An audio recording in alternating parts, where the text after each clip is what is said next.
কি কি নফল ইবাদত করে আল্লাহ তাআলার প্রিয় হতে পারে, আমি দুই একটি আপনাদের সাথে শেয়ার করবো ইনশাআল্লাহ। এক নাম্বার, আল্লাহর কোরআনের তেলাওয়াত। এটা আল্লাহর বাণী। কোরআন তেলাওয়াত মানে আল্লাহর সাথে কথা বলা।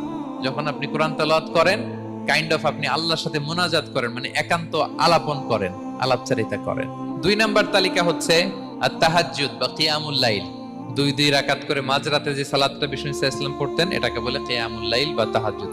তিন নাম্বার মাধ্যম হচ্ছে বেশি বেশি আল্লাহ তাআলার কাছে চাওয়া, মানে আদ-দুআ, দোয়া করা। বিষ্ণু ইসলাম বলেন আদ-দুআউ মুখুল ইবাদা, দোয়া হচ্ছে ইবাদতের নির্যাস। এবং আল্লাহর কাছে চাইলে আল্লাহ খুশি হয়, না চাইলে আল্লাহ বেজার হয়। বিনয়ের সাথে চাইতে হবে, চোখের পানি ছেড়ে চাইতে হবে, চাওয়ার মতো চাইতে হবে। চাওয়ার মতো চাইলে আল্লাহ দেয়।